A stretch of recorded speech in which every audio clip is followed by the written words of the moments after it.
In over 20 years, I have not seen, until recently, a protected steel structure that has collapsed in a fire.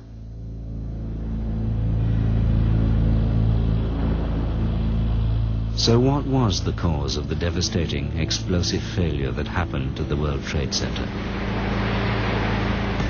There was a heavy-duty explosion. And then all of a sudden, 3 big explosions. And the explosion blew and it knocked everybody over. There was a third explosion. Then there was secondary explosions and then the subsequent collapses. We heard reports of secondary explosions after the aircraft impacted. Take down a building. Boom, boom, boom, boom, boom, boom, boom. It looks like one of those scenes of an old building being, purposely dynamited and blown up. The entire building has just collapsed, as if a demolition team set off. When you see the old demolitions of these old buildings, it's folded down on itself, and it is not... 10 o'clock Eastern Time this morning, just collapsing on itself. This is a place where thousands of people work. We have no idea what caused this. If you wish to bring anybody who's ever watched a building being demolished on purpose knows that if you're going to do this, you have to get at the under infrastructure of a building and bring it down.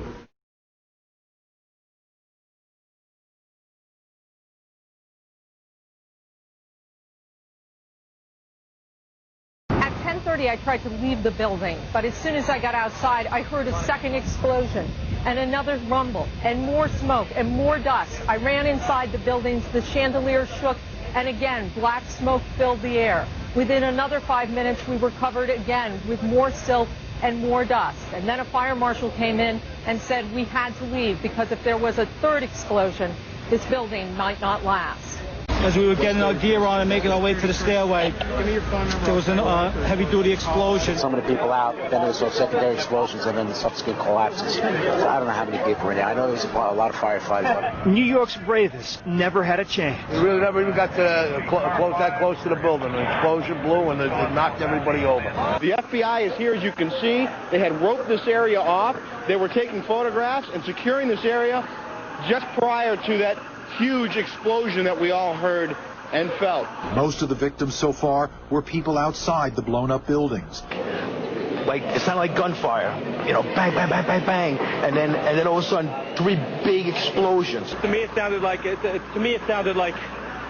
explosion. Then the building, the rolling sound sounded like the building collapsed. Top floors collapsed down. I saw it blow and then ran like hell. Thank God. I'm 69, but I can still run. Next thing we know, it was boom, boom, and the floor started shaking. And then we saw debris fall down, and next thing we know, we had to get out of the building.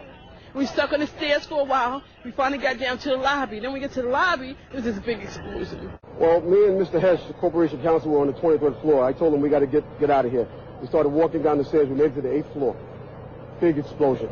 Flew us back into the 8th floor. I was making my way to the foot of the World Trade Center. Suddenly, while talking to an officer who was questioning me about my press credentials, we heard a very loud blast, an explosion. We looked up. Just saw that as well. The second tower, the only one that was standing, tower number 1, we saw some kind of explosion, a lot of smoke come out of the top of the tower, and then it collapsed down onto the streets. When I tried to save people, in a moment we heard a big explosion coming down. Everything just went black. Everything came down, glass started popping. People got hurt, stuff went on top of them, and it was a big explosion. Everything got dark, real dark, like snow. You can see behind me, this is not snow, this is all from the building. It was a terrible nightmare. The streets of the financial district covered with debris, in some cases ankle deep. Cars on fire, cars just turned by the force of the explosions. It was like something no one had ever seen. This huge, incredible force of wind and debris actually came up the stairs, knocked my helmet off, knocked me to the ground. We started running. Floor by floor, it started popping out. It was if they had detonated. Detonated. Planned to take down a building. Boom, boom, boom, boom, boom, boom. Go downstairs. The foreman tells me to go to remove the containers. As I'm walking by the main freight car of the building, in the corridor, that's when I got blown. I mean, the impact of the explosion, of whatever happened, it threw me to the floor, and that's when everything started happening. You have 2 110-story office buildings. You don't find a desk. You don't find a chair. You don't find a telephone, a computer. The biggest piece of a telephone I found was half of the keypad, and it was about this big. The building collapsed to dust. Oh, my goodness me. That's all that's standing at the Twin Towers right now in the background. That's all that's standing. That's it. That's all that's left. So you're literally right inside.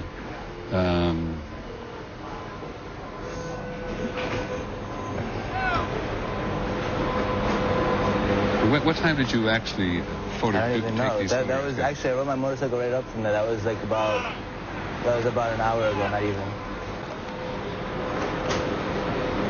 It's absolutely... Look at that. That's all that's left. Do you know whether that's the South Tower or the North Tower? That's the South Tower. And you saw no sign of life in here whatsoever? No, I went all the way right there. Like, I don't know if they edited it out yet, but there's a big hole going down to the ground. There's nobody.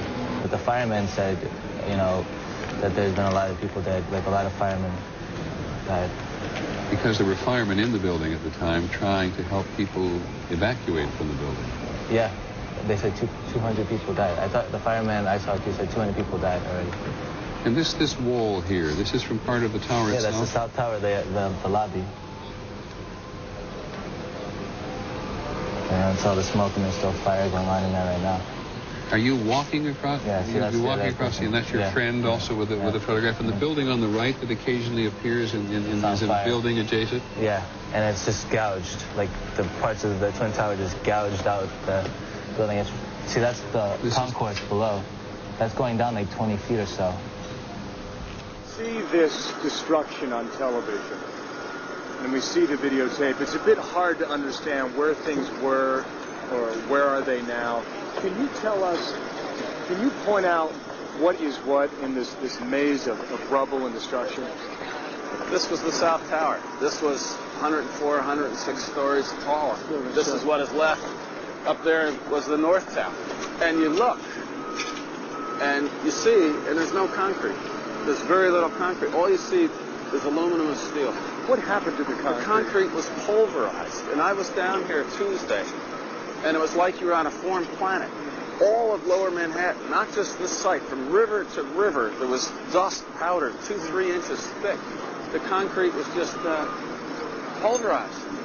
And what's to explain, Governor, the smoke that still comes out of the fire? There's still fire down below. There is such an incredibly deep pile of rubble, and the tower goes down 5-6 stories underground, that there's still fire underneath, smoldering.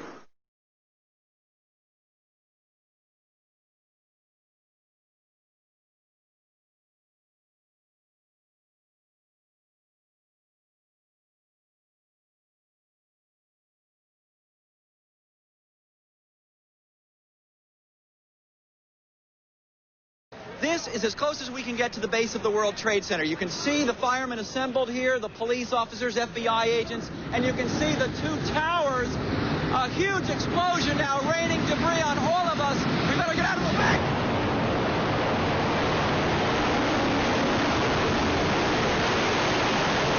Obviously, the cameraman knows he's in trouble on that one, and everybody's starting to run when they see Tower 1 falling to the ground.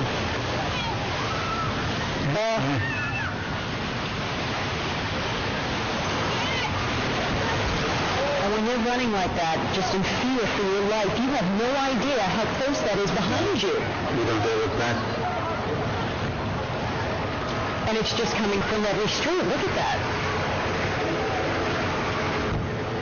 There has just been a huge explosion. We can see a billowing smoke rising. And I'll tell you that I can't see that second tower, but there was a cascade of sparks and fire, and now it looks almost like a mushroom cloud explosion, this huge billowing smoke in the second tower. This was the second of the two towers hit. And I cannot see behind that smoke, obviously, as you can either. The first tower in front has not changed. And we see this extraordinarily and frightening scene behind us of this second tower, now just encased in smoke. What is behind it, I cannot tell you. second building that was hit by the plane has just completely collapsed. The entire building has just collapsed, as if a demolition team set off. When you see the old demolitions of these old buildings, it pulled it down on itself, and it is not there anymore. That should be it. It has completely collapsed. The whole side has collapsed? The whole building has collapsed. The whole building has collapsed? The building has collapsed. Appearing to fall away from the rest of the building. Can we go to the tape now? Here we go, right here. This is, I mean, when you look at it, the building has collapsed. That tower just came down.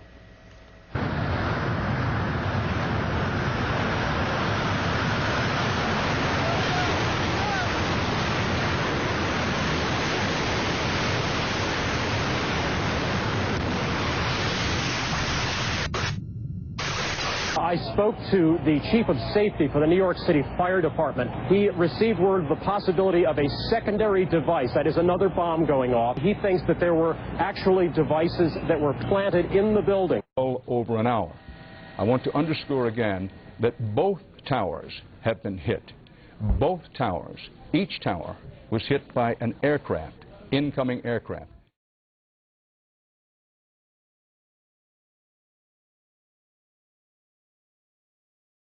Again, and I know that for many of you, you've heard this a lot, but I think it's important as people join us as they do in moments like this. They are coming in all the time, that there have been attacks in 2 American cities, New York and in Washington.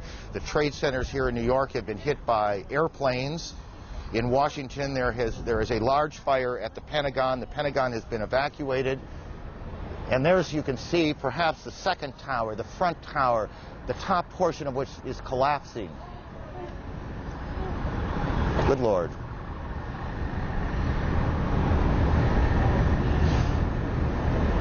There are no words. You can see large pieces of the building falling. You can see the smoke rising. You can see a portion of the side of the building now just being covered on the right side as I look at it, covered in smoke. This is just a horrific scene and a horrific moment.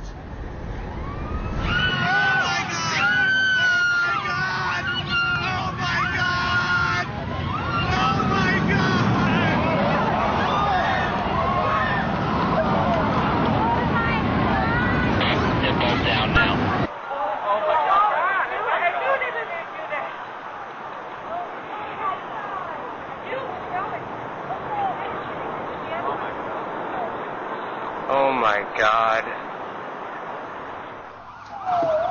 There it is.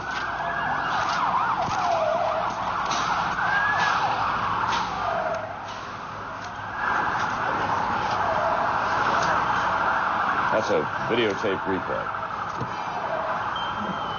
Also, we're trapped by this. And here is the second tower that's coming down, and this was a similar situation. This defies belief.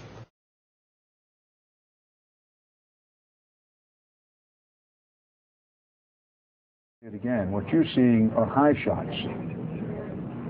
Now, here we're going to show you a videotape of the collapse itself. Describe that. Now we go to videotape the collapse of this building.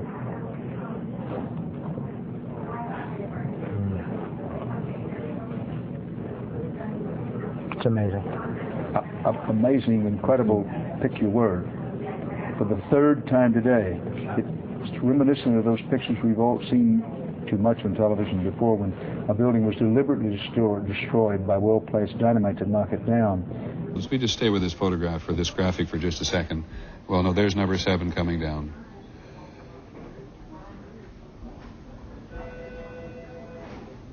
When you think that part of the component of news coverage around the country every year is the excitement and the fun that people get watching an old building being demolished, and they wire it very carefully for days, and it's a very careful operation in order to make sure that a building comes down safely. I think the last one we saw was when they brought down one of the old casinos in Las Vegas. I mean, this is just stunning to see these things come down.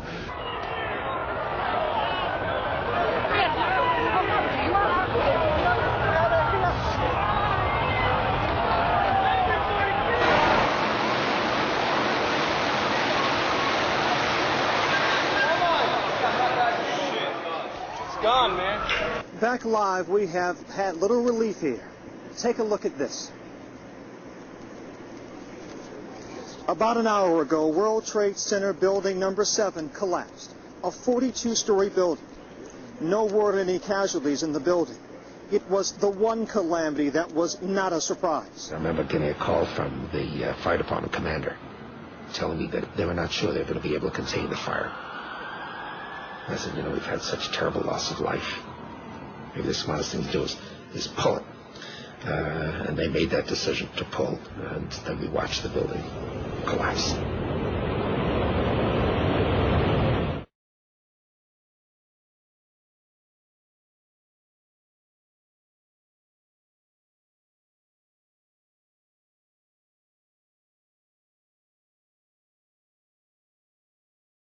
Stunning statements from a BYU professor tonight regarding 9/11. He thinks planes alone did not bring down the World Trade Center towers. Both towers collapsed in place after terrorist attacks, and later that day, World Trade number 7, which was never hit by a plane, fell in less than 7 seconds. Brian Malahy spoke to the professor today and joins us from the roof of the Wells Fargo Center.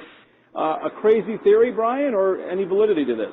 Well, Professor Stephen Jones got an email today asking, are you some kind of nutcase? And actually, he's written an academic paper for peer review. It's been well received, he says, among his colleagues at BYU, and it is essentially this. The buildings fell on September 11th, not from planes, but from explosives that were intentionally set. Images seared in our minds. We saw the planes hit, the explosions and fire, so hot, Fortress Towers could not stand. Stephen Jones says, not so fast. They're sticking with this one hypothesis. It's almost they have blinders on. It's got to be fires and damage. Jones is a 20-year physics professor at BYU who's penned an academic paper raising another hypothesis. Explosives pre-positioned in the buildings. Notice how it's straight down. Especially intriguing to Jones, World Trade Center number 7, damaged and ablaze from tower debris, but never hit by a plane. Symmetrically now, it doesn't topple over, as you might expect from what we call the second law of thermodynamics. It comes straight down. This is the goal of pre-positioned explosives in a controlled demolition. If explosives detonated like these, if they did, it begs the question, who set the explosives? Sure.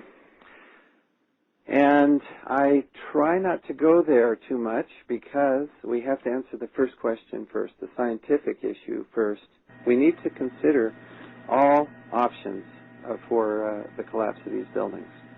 Let the chips fall where they may. Jones says that models conducted in tests since 9/11 have not been able to duplicate what happened to the buildings. He is not saying that this is a proven theory. He says, in fact, that it's a hypothesis, but he wants a fresh, new, independent investigation. Mark, back to you. Definitely something to think about, though, Brian. Yeah, all right. Sure is. Thanks a lot. The collapses of the Twin Towers and building number 7 had to have been examples of controlled demolition, brought about by thousands of explosives placed throughout each of the buildings. No foreign terrorist could have obtained the kind of access to the buildings this would have required. One reason for concluding that the 3 buildings were brought down by explosive is the very fact that they did collapse. High-rise steel frame buildings have never, before or after 9/11, been caused to collapse by fire. Even when, as in the Philadelphia fire of 1999 and the Madrid fire of February of this year, the fires were much larger, much hotter, and much longer lasting than any of the fires in the World Trade Center. The second reason is the specific nature of the collapses, each feature of which points to explosives.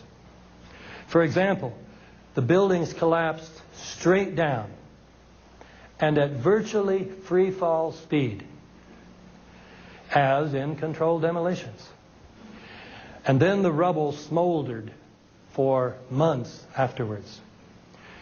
With regard to the Twin Towers in particular, many people in the building said that they felt or heard explosions. Virtually all the concrete of these enormous structures was pulverized into very fine dust. This was the South Tower. This was 104, 106 stories tall. This is what is left. Up there was the North Tower. And you look, and you see, and there's no concrete.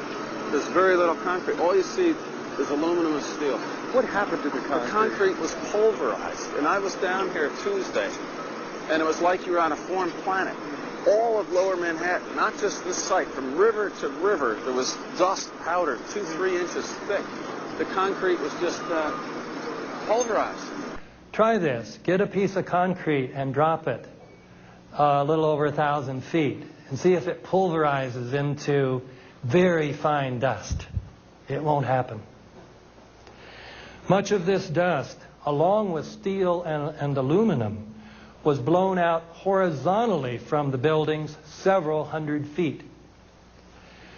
Most of the steel beams and columns came down in sections about 30 feet long, conveniently ready to be loaded onto trucks. And pools of molten steel were found beneath the rubble. This is how it's been since day one. Oh, it's unbelievable. And this is 6 weeks later, almost 6 weeks later. And as we get closer to the center of this, it gets hotter and hotter. It's probably 1,500 degrees. We've had some small windows into what we thought was the core at some point, and it looked like an oven. You know, it was just roaring inside. And it's just a bright reddish orange color. These and even more effects point to the existence of very powerful, precisely placed explosives. A third thing supporting the theory of controlled demolitions is evidence of a deliberate cover-up. If the building's steel columns and beams had indeed been broken by explosives, an examination of the steel would have revealed this fact. However, although it is normally a federal offense to remove anything from a crime scene, the steel was quickly loaded onto trucks and put on ships headed for Asia to be melted down. I will mention one more example of the cover-up. Insofar as there is an official story as to why the towers collapsed, it is the pancake theory, according to which the floors above the destruction caused by the airplanes collapsed on the floor below, and then those floors collapsed on the floor below that, and then it pancaked all the way down. Now, even if this theory were remotely plausible, can you imagine it pancaking at free fall speed? The other problem is what happened to the 47 massive steel columns that constituted the core of each of these twin towers. They were the weight-bearing structures of each tower. Those 47, even if the pancake theory were true, those 47 steel beams should have been sticking up at least several hundred feet into the air, just like the old phonographs, where sometimes the 78 records would collapse, but the spindle's still sticking up in the air. You should have had 47 spindles still sticking up in the air. Well, what did the 9/11 Commission report do about that problem? It avoided the problem incredibly by simply denying the existence of these columns, even though those columns, I'm not making this up. These columns were the unique feature of these towers when they were first built. So, the Commission report, after saying falsely that most of the weight of each tower was borne by the steel columns in its exterior walls, this supposedly authoritative report said the interior core of the buildings was a hollow steel shaft in which elevators and stairwells were grouped. Such a desperate lie is a sure sign of a cover-up. In any case, when we look at all these features of the collapses, the idea that they could have been caused by the impact of the airplanes plus the resulting fires is ridiculous. This is even clearer with regard to building number 7, which wasn't hit by any airplane, and yet it came down about 5:30 that afternoon. Its collapse remains so impossible to explain, except as controlled demolition, that the 9/11 Commission report did not even mention it, as if the collapse of a 47-story building was not worthy of comment. And it only had fires on floors number 7 and 12 of 47 stories.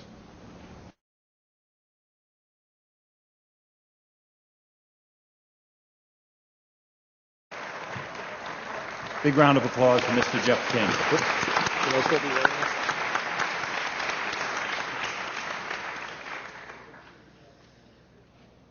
Okay. I studied physics at MIT. I did electrical engineering for about 8 years. I've had quite a bit of practical engineering experience. When I first saw the collapses, I was absolutely convinced that they were not spontaneous. One of the first things that I did was to speak with one of my patients, who is a retired Army Corps of Engineers fellow who's done a lot of demolition and construction. Showed him some of the public source videos that are available of it, and he immediately pointed out that there were squibs, which represent little puffs of smoke essentially coming out of the buildings initially, which were clearly a sign of controlled demolition. He had no opinions beyond that, but he said without doubt that it was a controlled demolition.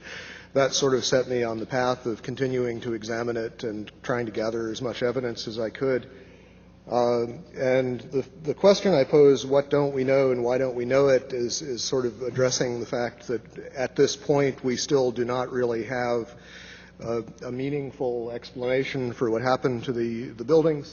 We have had several studies at this point, which I will go into, as to trying to determine a plausible scenario for the collapse. As of this point, none of them have presented us with anything that I think could be reasonably called a convincing and detailed account of why the collapses occurred. And the question that's been addressed previously, the enormous destruction of physical evidence, as Chris was saying, the site was scrubbed very thoroughly. Out of the entire mass of the buildings that were destroyed, the National Institutes of Standards and Technology, who are now doing the ongoing investigation, managed to save about 240 pieces out of the entire building.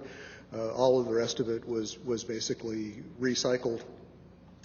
The obvious question is what does it mean that there was a controlled demolition? At the simplest level, it means that someone had a lot of access to the buildings over a long enough period of time to set this up.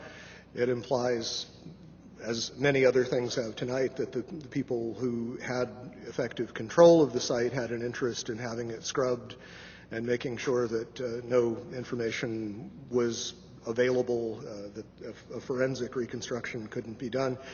Even in much smaller catastrophes, we typically will reconstruct things as completely as possible. For example, TWA Flight 800 pieces were dredged off the bottom of the sea. A complete reconstruction was done to allow a detailed analysis. In this case, the exact opposite was done. The first report that was really issued on this was issued by FEMA in collaboration with the American Society of Civil Engineers. There was basically a volunteer team from ASCE that had very limited access to the site. A lot of the pieces that they were able to retrieve were retrieved by going to landfills and trying to find interesting pieces before they were disposed of.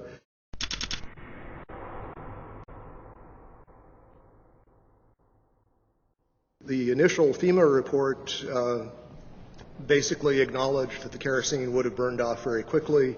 What wasn't destroyed in the initial fireball would have been consumed fairly rapidly and would have only really served as an ignition for the rest of the material.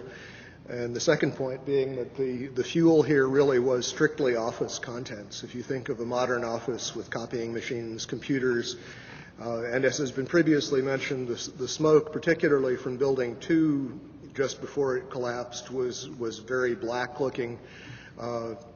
This is generally an indication of an inefficient fire in which there's not enough oxygen for the amount of fuel. These types of fires typically burn very cool. They are not hot flames like blowtorches. The cores themselves, basically, if you've seen diagrams of the building, there's a large central rectangle in each of the towers that contained 47 columns. And these columns basically were the primary structural support of the building. They were given the role of supporting the whole gravitational load of the building. Since they were so strong, it would have been reasonable to think that they would have withstood, at least to some extent, the collapse. But in fact, as we see after the buildings collapsed, there was basically only little stubs of these things standing up a floor or two above the ground level. The cores did not have much in them that would burn. The cores basically were dedicated to things like elevator shafts, utility shafts, stairways. So you have drywall material, you have a little bit of carpeting, you don't really have any inflammable material in the core itself. The core was specifically designed so it could not function as a chimney. They did not want, in the case of a fire, for the fire to be able to travel through the elevators or for air to come in through the elevators. So they were designed with what this architect Aaron Swirsky, I believe it was, referred to as a hermetically sealed system. There were fire shutters that were designed to close off the core in the event of an event like this. And those, as far as we know, functioned properly, which means that there was a very limited amount of oxygen available. Okay, as far as the issue of what failed and how, some of the initial suggestions, and these showed up in the NOVA documentary, which is a good example of what I like to call proof by computer animation. Thomas Egar, who was a material scientist but not a structural engineer, who became a spokesman for these documentaries, indicated that the floors had somehow failed, that the trusses supporting the floors had failed. This was the theory that was put forward actually in the initial FEMA report. Subsequently, there have been basically complete contradictions of that. Jim Hoffman has done quite a bit of research which is available on the web concerning the problems with this idea that the floors would have simply fallen. There was a study done by Weidlinger Associates. The chief engineer there was Mathis Levy, who's a very well-known authority on building collapses. He specifically disavowed the idea of pancaking or collapsing of the floors. And the most recent official report we have on this, which is from National Institutes of Standards and Technology, NIST, rejected the idea that floor collapse was part of it. And so as a result, we have basically no sequential model at this point. What NIST has suggested is that there was some kind of simultaneous collapse of the cores, but they have not attempted to give any kind of modeling as to whether those cores could have in fact been destroyed by the fires in the way that they claim. Unfortunately, the material that would have allowed a detailed fire analysis, the actual physical evidence, is all gone. One of the most significant things to my thinking that indicates that this could not have been the sort of collapse that we are told it was is the presence of the dust clouds. And as you've seen in the pictures, and I'm sure all of us have seen probably more than we would like, there were very, very large clouds of very thick dust that enveloped the area, that crossed the river, that made it almost all the way to New Jersey from the pictures that I've seen. This type of flow is something that we are familiar with in physics. It occurs in only two situations that we know of naturally. One is in volcanic eruptions where a large amount of material is suddenly exploded into the air and basically forms small particles. The other situation is something called turbidity currents. These occur along the edges of the continental shelves where mud or sediment will slump, become suspended in water. And the common thread is that you have large amounts of a dense material that is suspended very quickly in a fluid, thereby creating another denser fluid, which is in effect the dust cloud. And that fluid can achieve considerable velocities. The problem with creating this sort of slurry of fine particles is that there really is no mechanism that has been proposed. We have concrete floors with carpeting or flooring over them. We have furniture. We have floors basically that are coming together in a collapse, but the concrete is basically protected under these layers. Early in the collapse, in the very first moments, we see these thick clouds being ejected at very high speed. They're clearly dense because they flow downward and become part of this large overall pyroclastic flow. What we're basically being told is that the concrete sort of jumped up into midair, exploded itself, and then was ejected as the floors came together. Not a very plausible mechanism, but I have yet to hear of anything else proposed to explain it. From quite a few people on the scene, we've been told that the powder represented most of the concrete, that the amount of intact macroscopic chunks of concrete on the scene were negligible, that basically everything was reduced to powder. And incidentally, we also know that other things besides concrete were reduced to powder. We know that contents of computers, exotic metals from computer chips, these sorts of things were also identified in the dust and in very small particles, generally on the order of less than 100 microns in diameter. So we have a real issue of mechanism as far as what in the process of this collapse could cause so many things to be pulverized so finely. For the towers to collapse the way we saw them collapse basically implies that the columns simply collapsed into themselves. They telescoped straight down. Steel keeps a lot of its structural integrity, even when heated, until you begin to approach the melting point. You don't really see a catastrophic loss of strength, and this is what we're talking about. We're talking about basically vertical box columns collapsing into themselves, which implies a complete loss of mechanical strength. And as far as the initial impacts, this recent NIST study made an interesting point about World Trade Centers 2. The film analysis showed that it oscillated for about 4 minutes after it was struck by the airplane, and the oscillation rate was identical to what would be expected for the intact tower. Trade Center towers in most modern buildings are heavily redundant in the sense that the load bearing can be shifted to other members if some of them fail, and we saw that happen in this case. Stresses do redistribute, but absent further weakening of the structural members, that distribution is limited. It happens, the structure restabilizes, and unless there's significant further damage, it doesn't progress to a total collapse. World Trade 1 began collapsing from the very top after an hour and 40 minutes. It's very hard to imagine office contents progressively heating up hotter and hotter over that period of time. And for a building to collapse from the very top, which is the least heavily loaded, is also very odd, to say the least. Just a couple of other anomalies. As we know, there were reports of explosions. There were reports of underground explosions in both of the towers at the time of the impact from a building engineer by the name of Philip Morelli. There are interviews with him on the web. From the Naudet brothers film, 9/11, we see that the lobby of the North Tower was extensively damaged with what looks like high explosive blast damage, and this was immediately after the plane collision. But we know that on the weekend before there were power downs, and there appear to have been evacuation drills going on throughout the previous week, which suggests that at least some people knew that something was happening. The power downs may represent a time window in which demolition charges would have been planted, although I think it's possible that they also were planted over a much longer period of time, given the relative accessibility of the buildings. Okay, that's all I have to say. Thank you.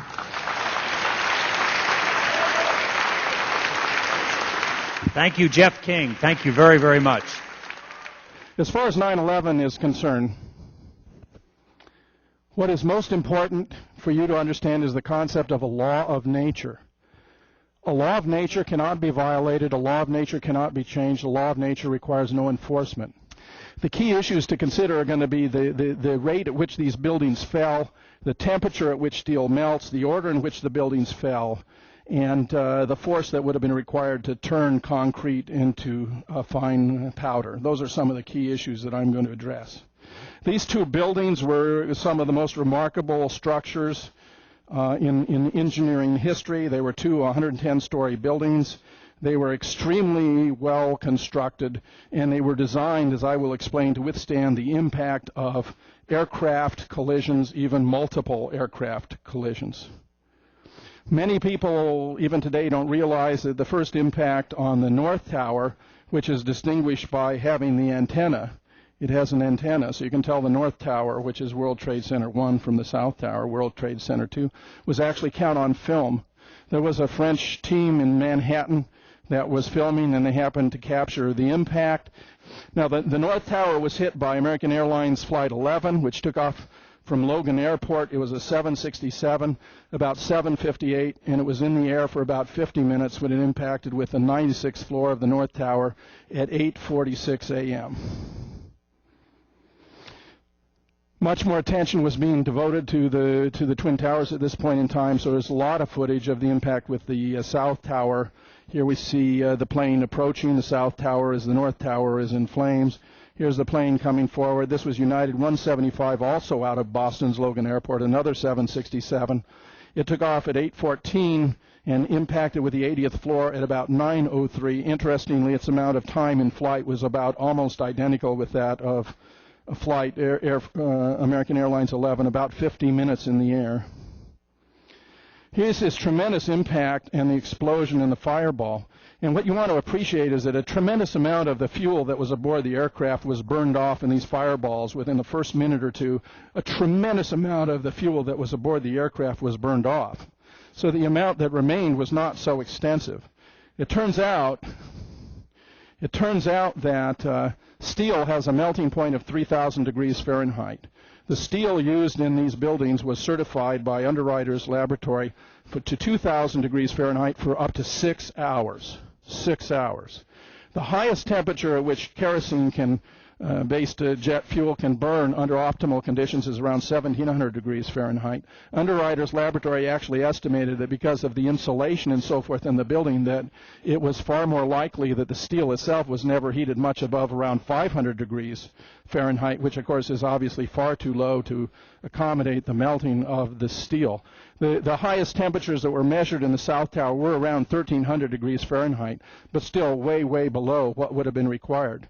Now, what's interesting about the fall of the buildings is the order in which they fell. The South Tower fell at 10 a.m., actually 9:59, after only 56 minutes from impact. So it was only 56 minutes of exposure at temperatures that were far too low to actually melt steel before the building came down. The North Tower, however, was exposed for an hour and 37 minutes. So it's very curious that the building which was exposed to these fires, which are alleged to be the cause of the collapse of the building, fell in the wrong order. They fell in the wrong order. If it was actually the heat from the fires that is supposed to precipitate their falling, then the North Tower, which was hit first, should have fallen first. But it was the South Tower, which was hit second, that fell first. There are many indications of the nature of the collapse that are rather stunning. There's a tremendous amount of steel girders that are thrown outwards. You can see a lot of them here in the dust and debris cloud. The way in which the buildings fell was quite stunning because they fell into their own footprint. This is rather remarkable on several counts, considering that vastly more damage would have been done to lower Manhattan if these 110-story buildings had fallen somehow askew and onto other buildings. They not only fell into their own footprint, but they fell in such a way that most of the steel was in 30-foot segments, which made it very easy to load aboard vehicles, and most of the steel was in fact very promptly removed by an extremely efficient company by the name of Controlled Demolition. Now here's further indication of what's going on, and it is stunning how the massive concrete, there's a huge quantity of concrete here, was pulverized, turned into very fine powder. Now, if these buildings had come down, as the government contends, by virtue of this pancake effect, there should have been a tremendous pile, a residue of concrete chunks, concrete boulders and all that. No such was found. In fact, this concrete was turned into very fine dust, which required a tremendous amount of greater amount of explosives than the energy that would have been released by the pancaking effect of the building. Moreover, and this is quite stunning too, the rate at which the buildings fell is perhaps most remarkable. I mentioned Galileo's law of free fall. If you had dropped, say, a billiard ball from the top of the World Trade Center, 110 floors up there, it would have taken 8 to 10 seconds to hit the ground, encountering no resistance whatsoever. There is no scenario for a pancake effect of buildings falling that allows them to fall at the rate of free fall. If you were just to surmise, hypothetically as an approximation, that they would take a second for each floor to collapse, and if you were talking about the whole 110 floors, that would represent 110 seconds, or 100 seconds too many. If you assume that, well, yeah, but the one hit on the 96th floor, so we're only talking about collapse from the 96th floor, that would still be 96 seconds if you're assuming a second per collapse per floor. Now, an engineer in California suggested that a second is too high, that it may have only taken a half a second in order for the mass, the weight of the upper floors to overcome the resistance of the lower floors, and suggested a half a second. Well, if you take a half a second into 96 floors, then you get 48 seconds it should have taken for the building to fall. Yet they only fell in 8 to 10 seconds, far too fast. Similarly, hitting the 80th floor of the other trade tower would have required 40 seconds if you at a half a second per floor. Far too fast for the 8 to 10 seconds that they fell. I mean, it's not even physically possible that the buildings could have fallen in accordance with the government's claim. Moreover, and although it doesn't show it here, but in other footage that you'll find on the video clips that I mentioned, there was a tremendous explosion in the sub-basements. These sub-basements run 7 and 8 floors below the ground. There's tremendous explosion in the sub-basements that was even recorded on seismographs run by Columbia University about 8 or 9 seconds before the buildings started to fall. About 8 or 9 seconds, that is to say, before the planes impacted with the buildings. The tremendous explosions in the sub-basement. I mean, it's really dramatic stuff. Right in the basement, you felt it. Walls were caving in, everything that was going on. I mean, I know of people that got killed in the basement. I know of people that got broken legs in the basement. People that got reconstructive surgery because the walls hit them in the face.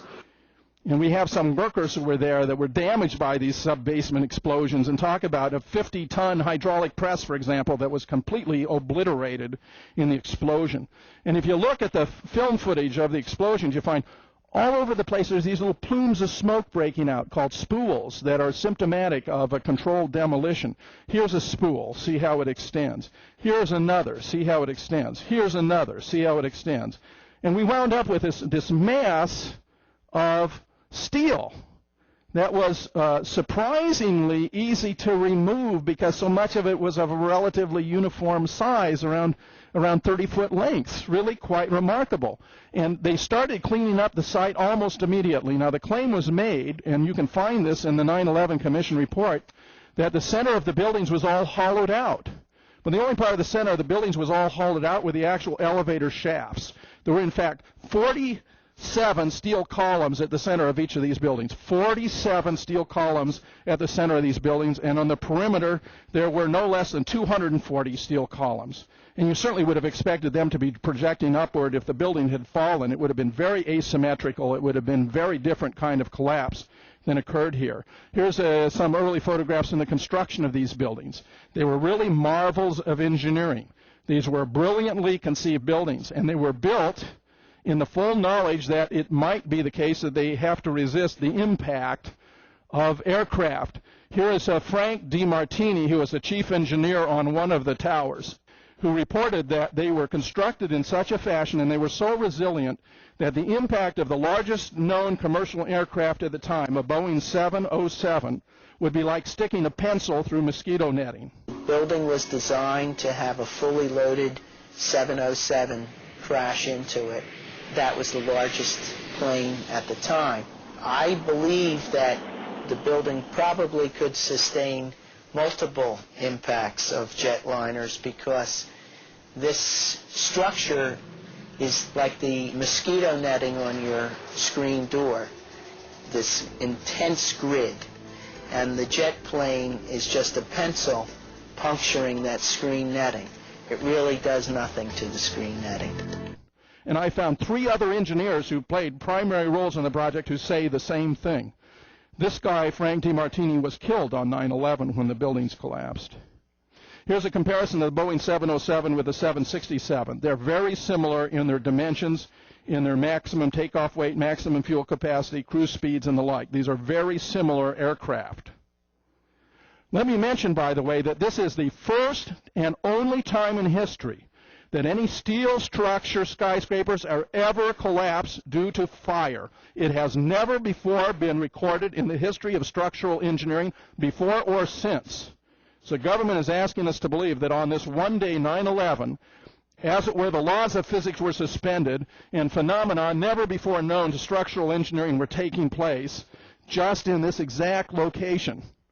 Here is World Trade Center building number 7. This was a 47-story skyscraper, which if it hadn't been surrounded by 110-story buildings would have been regarded as quite a substantial building. This building fell at 5:25 p.m., never having been hit by any aircraft and only having sustained 2 relatively small fires. And it was brought down by what we know was a controlled demolition, because Larry Silverstein, who had leased the World Trade Center about 6 months before all these events took place and insured the buildings at quite a substantial chunk of money in the billions of dollars, for which he then collected twice by insisting it was 2 different attacks, had a conversation with somebody he described as the chief of police, where Silverstein reported he told the chief, well, there's been so much death and destruction, maybe the best thing we can do is pull it. I remember getting a call from the fire department commander telling me that they were not sure they were going to be able to contain the fire. I said, you know, we've had such terrible loss of life. Maybe the smartest thing to do is pull it. And they made that decision to pull, and then we watched the building collapse. Where the term pulling, of course, in construction means take it down by controlled demolition. This building came down perfectly symmetrical, fell into its own footprint. Absolutely crystal clear that that is what happened to World Trade Center 7. The best that the 9/11 Commission could do was to say that the only scenario they had for its collapse was highly improbable. What that means is they couldn't explain it. What that means is if they did explain it, it would raise too many important questions about whether the other buildings, whose collapse was so very similar to the collapse of World Trade Center number 7, hadn't been from similar causes. In this case, notice, in order to pull the building, there had to be pre-positioned explosives. The building could not have been pulled unless there were pre-positioned explosives, which raises the very appropriate question, does that mean there could have been pre-positioned explosives in the World Trade Center? Well, there have been a lot of reports of oddities involving security in the weeks leading up to 9/11. The agency that responsible for its security is a company named Securicom. A director of the agency, which not only was responsible for security at the World Trade Center, but also at Dulles Airport and for United Airlines, was none other than Marvin Bush, the president's brother.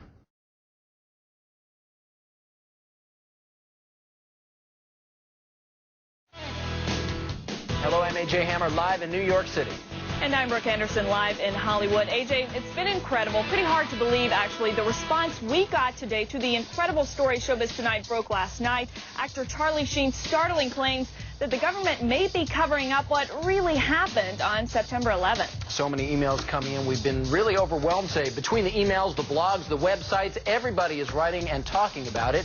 Charlie Sheen made the comments during a hard-to-believe interview on a radio show. And don't move, because in just a moment, the host of the radio show, the guy who actually spoke with Sheen, is going to join me live here on Showbiz Tonight. But first, let's get you up to speed on the latest developments. The more you look at stuff, especially specific incidents, specific events in or around the fateful day, it just raises a lot of questions. The questions Charlie Sheen is raising about the 9/11 attacks are raising a lot of eyebrows. Our email inbox immediately started to overflow, and the coverage on Showbiz Tonight is getting a lot of attention. The website 9/11 Blogger calls Showbiz Tonight's coverage, quote, the first time a major news station has covered 9/11 questions in any reasonable format. It all started with a radio interview Sheen gave to GCN radio network host Alex Jones, a cult hero of sorts to 9/11 conspiracy theorists. Well, during the interview, Sheen made clear that he backs Jones' views. We're not the conspiracy theorists on this particular issue. It seems to me like, 19 amateurs with box cutters taking over 4 commercial airliners and hitting 75% of their targets. That feels like a conspiracy theory. Sheen also made another shocking suggestion that we may not know the full story about the collapse of the World Trade Center. I have a hard time believing that a fireball traveled down the elevator over 1,100 feet and still had the explosive energy to destroy the lobby like it was described. I said, hey, call me insane, but did it sort of look like those buildings came down in a controlled demolition? When I was your age, I could only dream about my parents splitting up. As the star of the hit sitcom 2.5 Men, Sheen is seen weekly by about 10 million people, and many of them may end up paying attention to his controversial comments on 9/11. Welcome back to Showbiz Tonight. I'm A.J. Hammer in New York. This is TV's only live entertainment news show. We have been getting an overwhelming response to our Showbiz Tonight question of the day. We've been asking, Charlie Sheen speaks out. Do you agree there is a government cover-up of 9/11? Here's the vote so far. 67% of you say yes. 33% of you say no. Some of the emails we've received includes one from Jennifer in North Dakota. She writes, Charlie Sheen has no evidence, and it is a shame that celebs get their voice and opinions heard because of their status. We also heard from Danny, who lives in Kentucky. Danny says, God bless Charlie Sheen for standing up and speaking his mind on what is the most devastating event to hit our nation, 9/11. We also heard from Chris in Ohio. Chris writes, this is a very important issue that must be brought into the mainstream. It is our patriotic duty to make sure we find out why and how 9/11 happened.